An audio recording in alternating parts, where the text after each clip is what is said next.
আজকে গরুর মাংস আর খোলাজা পিঠা বানালাম। হ্যালো, আসসালামু আলাইকুম, সবাই কেমন আছো? আশা করি সবাই বেশ ভালো আছো, আল্লাহর রহমতে আমিও ভালো আছি। তো আজকে আমি কি হয়েছে? খোলাজা পিঠা নতুন বানাইলাম, প্রথম আর কি, যাই হোক। আর সাথে গরুর মাংস রান্না করেছি, সেটা আমি আপনাদের সাথে শেয়ার করব। তো চলেন শুরু করা যাক রেসিপি। তো এখানে আমি গরুর মাংসটা আগে রান্না করে নিব। তো এখানে কড়াইতে আমি কড়াই বসাই দিয়েছি। তো এখানে আমি গরুর মাংসগুলো ধুয়ে রাখছিলাম, সেগুলো দিয়ে দিলাম। দিয়ে এখন সব মশলা, এটা আমি মাখাই রান্না করবো একবারে। সব মশলা দিয়ে আমি এখানে মাখায় রান্না করব। যাই হোক, এখানে আমি পেঁয়াজ কুচি দিয়ে দিলাম, পেঁয়াজ কুচি পরিমাণ মতো দিয়ে এখানে এখন আদা রসুন বাটা সব কিছু বাটা দিয়ে দিব আর কি। তো এখানে আদা রসুন জিরা সব কিছু বাটা দিয়ে দিলাম, দিয়ে এখন আমি এখানে পরিমাণ মতো তেল দিয়ে দিব। তো যাই হোক, এখন তেলটা দিয়ে দিব, দিয়ে এখন সব মশলা এখানে দিয়ে এটা এখন ভালো করে মাখায় রান্না করব। তো অনেকে হচ্ছে খোলাজা পিঠা হাঁসের মাংস দিয়ে খায় বা মুরগির মাংস দিয়ে খায়। তো আজকে আমি ট্রাই করব গরুর মাংস দিয়ে। তো ফার্স্ট টাইম আমি আজকে খোলাজা পিঠা বানাবো। তো কেমন হয় অবশ্যই আমি আপনাদের সাথে শেয়ার করব। তো খেতে কীরকম সেটাও আপনাদের সাথে শেয়ার করবো ইনশাল্লাহ।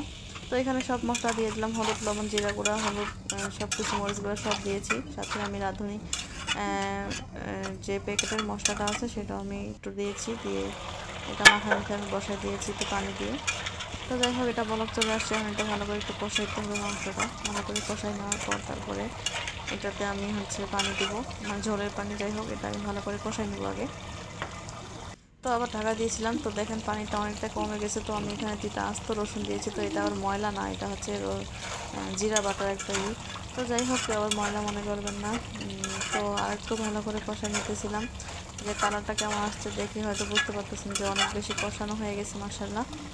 তো গরুর মাংস যে কোনো মাংস একটু কষাইতে হয় বেশি করে, তাহলে খাইতে অনেক বেশি মজা হয়। তো এটা প্রায় কষানো শেষের দিকে, তো আরেকটু আমি কষাই নিচ্ছিলাম, মানে নাড়াচাড়া দিচ্ছিলাম। তো আমি এখন এখানে একটু পানি দিয়ে দিব, মানে ঝোলের পানিটা আমি দিব, গরম পানিটা আমি দিয়ে দিলাম। তো আমি সবসময় মাংসের মধ্যে গরম পানিটা দেওয়ার চেষ্টা করি। যাই হোক, আমি গরম পানিটা দিয়ে দিলাম, দিয়ে এখন একটু নাড়াচাড়া দিয়ে আমি ঢাকা দিব এটা, মানে হওয়ার জন্য, সিদ্ধ হওয়ার জন্য। মাংসটা যেহেতু অর্ধেক সিদ্ধ হয়ে গেছে কষানোর সময়, তারপর আমি দিলাম। তো ঢাকা তুলে দেখলাম যে এটা অনেকটা পানি টেনে নিয়ে আসছে। তো যাই হোক, আরেকটু নাড়াচাড়া দিয়ে দিলাম, নাড়াচাড়া দিয়ে আমি আরেকটু পানিটা টেনে নিব। নেওয়ার পর তারপর আমি এখানে জিরা গুঁড়া দিব ফ্লেভারের জন্য। তো জিরা গুঁড়া দিয়ে দিলাম, জিরা গুঁড়া দিয়ে এখন এটা একটু নাড়াচাড়া দিয়ে আর একটু পানিটা টেনে আমি এটা নামাই নিব। মাংসটা আমার প্রায় রান্না শেষ।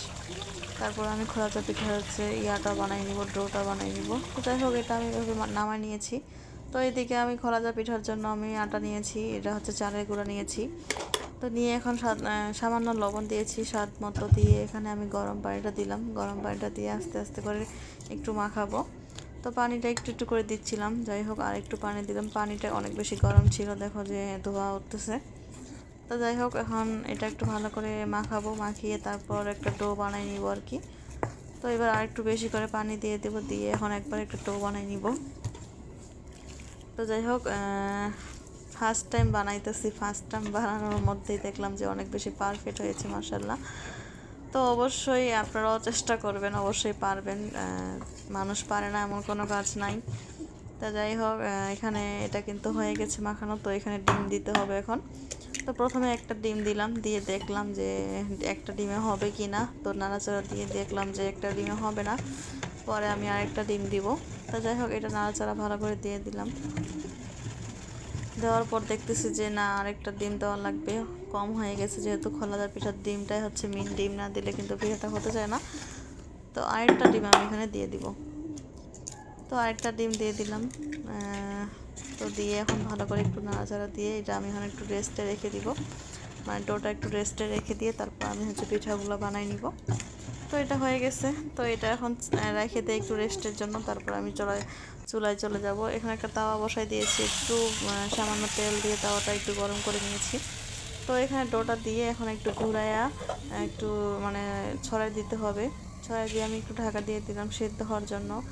তো যাই হোক, ঢাকাটা তুলে এখন আমি এটা হচ্ছে উঠাই নিব। তো দেখেন মাশাল্লাহ অনেক সুন্দর হয়েছে, মানে ফোটা ফোটা হয়ে গেছে আর কি, ছিঁড়া ছিঁড়া।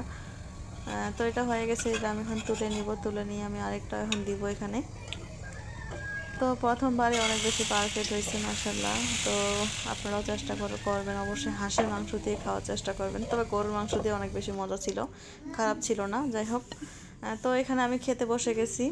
তো দেখেন আমরা খেতে বসে চলে গেছি। তো এখানে আমি দেখাচ্ছিলাম পিঠাগুলো যে কতটা সফট, কতটা মজাদার হয়েছে। তো এখানে মাংস নিয়ে তো সবাই ভালো থাকবে।